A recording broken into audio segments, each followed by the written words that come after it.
Good afternoon, everyone. This is Queenie Clem with Queenie's Book Talk and Reviews, and I am your literary ambassador. And today I have author Shemique Blair on my channel today. Welcome, welcome, welcome. Thank you for having me. You're welcome. Tell us a little about yourself. Well, I am an educator and a newly published author. I've been in education for over 7 years, and I love what I do, working with kids and helping students to achieve their full potential. And I recently just started writing and was interested in the whole publishing process, and that's how I am in this position here today. I'm from Canada. So raised in Toronto, Ontario, but born in Jamaica. And I come from a pretty large family. And everybody's here sort of in Canada. All right. Now, excuse me. What do you teach? I teach everything. I teach middle grade. So I work with 11-year-olds and 12-year-olds. I teach everything from math to science, geography. Yeah.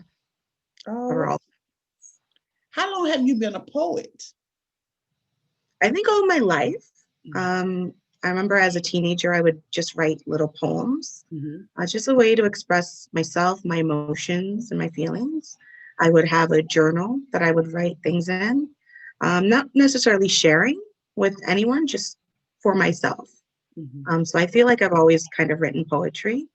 And then when I was in high school, I would write poems for things such as Black History Month.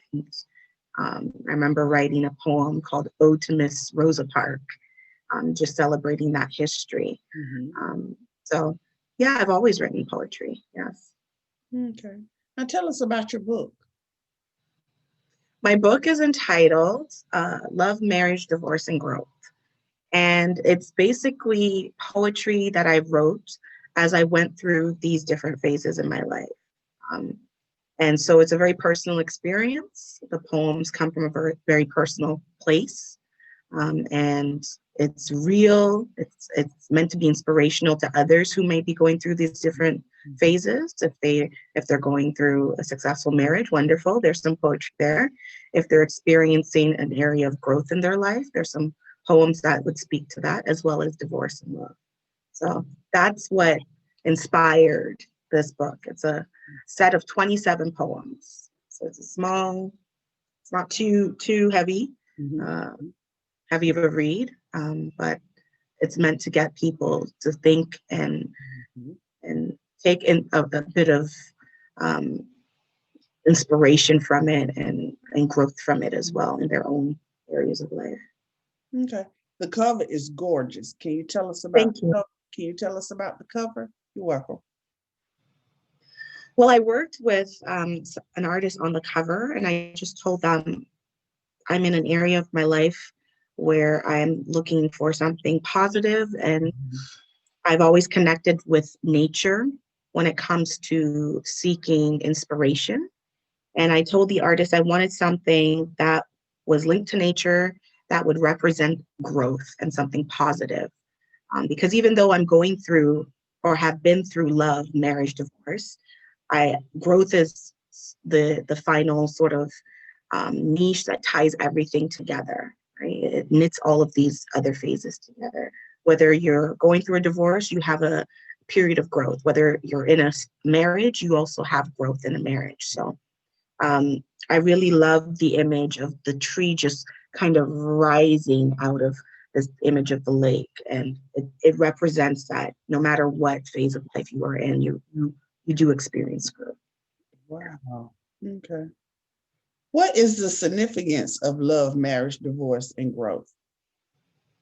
The significance is, again, no matter what phase you are going through, you can take time to reflect and grow in those phases.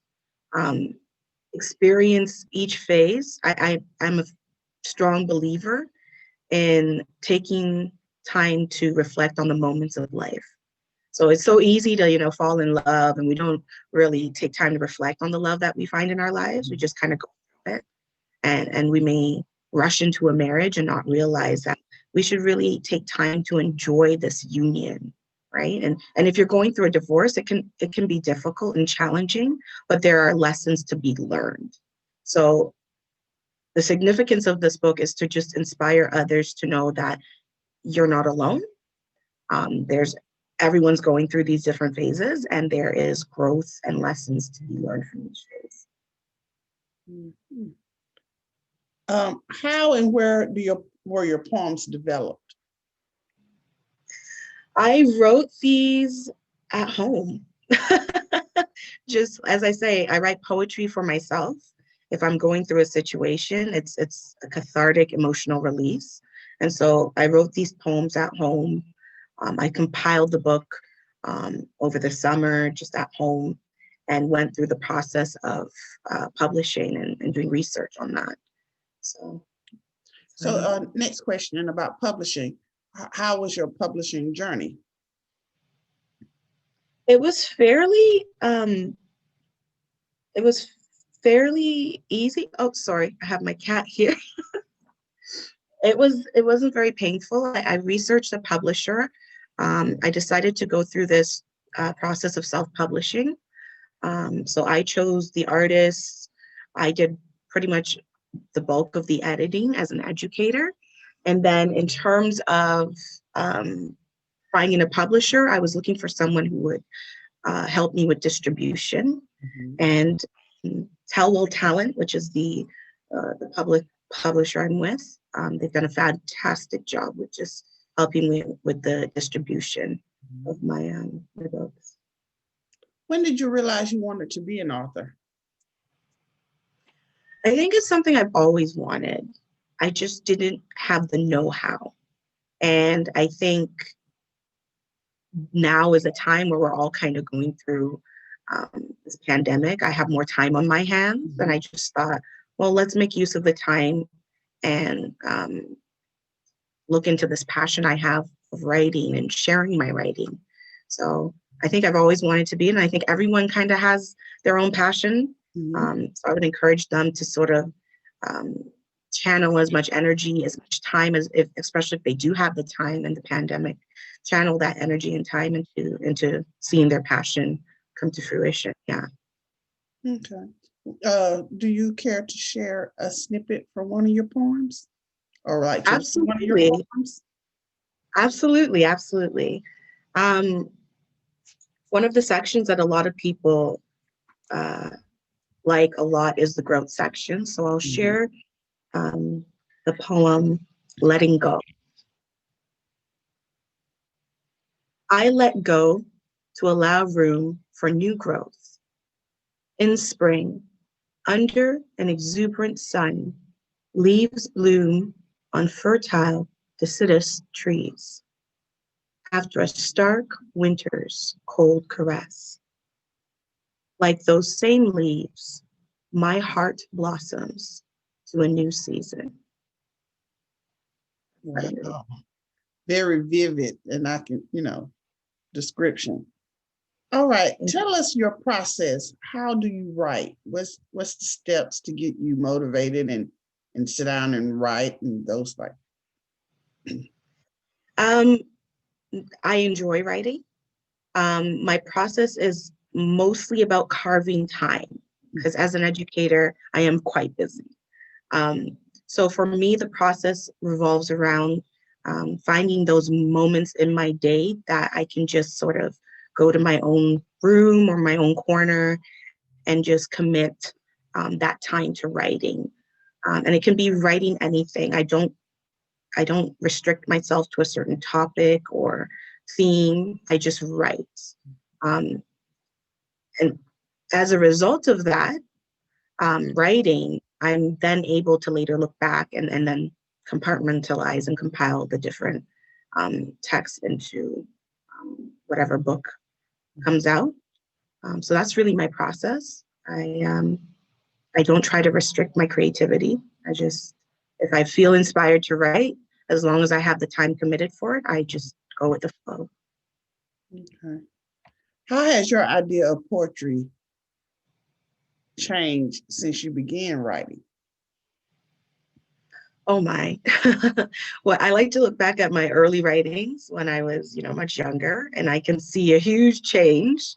Um, I think poetry to me now is sharing sharing the deepest parts of my emotion and my thoughts with others, um, for the benefit of inspiration and creativity. Poetry is no longer, my focus isn't any longer on wordplay and, um, how many rhymes I can fit in a poem. It's not really about that.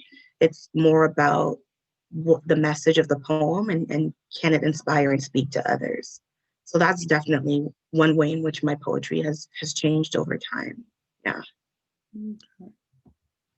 What has been the most challenging when writing your book? The most challenging aspect of writing Love, Marriage, Divorce, and Growth was probably the divorce section, because it's, again, poetry for me is very cathartic. It's, delving into those emotions and experiencing and reliving that so that I can present or write a very authentic and truthful piece. So um, I would say the most challenging is when you are, writing about experiences that are painful or um, full of grief and disappointment. Those can be challenging. It's challenging to be vulnerable sometimes. So, but it's so good to be vulnerable because it's a release of those emotions, and Mhm. it helps you to heal. Hopefully, in the process, help others to heal as well. Okay. Share something about yourself that the readers may not know. Well, they now know I own a pet because she's all over me. What else would they not know? They may not know that I grew up in the church and I'm very musical and I love singing and all types of music, but I grew up singing gospel music a lot. So they might not know that. Um, Oh, and yeah, okay. What are you reading right now? right now I'm reading, obviously my own book because I'm promoting my own book. But I've also been looking at a lot of work in anti-racism because as an educator, um, that's what that's part of my job. And there is one book, the anti-racist book that's out, that's pretty popular right now in the education field, um, that I am reading, and I'm going to be reviewing hopefully soon as well. Okay. What are you currently working on? Right now, I have in the works a children's book. I have in the works a romance novel, hopefully for late next year. And I'm just always writing some more poetry as well. Um, but my next step will probably be my romance novel for next year and the children's book that I'm working on. Oh, okay. What do Yeah. you do when you're not writing? I like to spend time with family. I come from a big family and I just like to get together with everyone when we can and just connect with people who are close to me. Yeah. Mhm. How can readers find you and your books?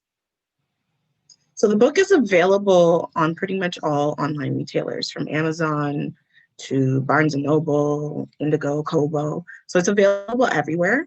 And if readers want to find out more about myself, my website is sblairwritings.com.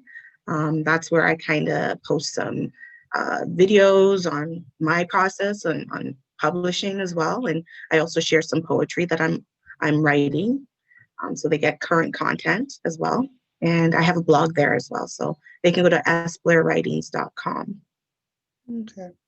What has been your greatest accomplishment thus far in the writing community? I would say just publishing a book. For me, that's a huge accomplishment. I'm very new. I'm a newly published author. And, for some people, I know for me at one point, I didn't think this would be possible. And I just kind of took the leap of faith. And I can say that anything is possible, really, if you put your mind to it. So that is my Mhm. biggest accomplishment. All right. Is there anything else you would like to add before we close? Um, if you don't have a copy, please get a copy. Support. Thank you so much for the interview. I appreciate it a lot.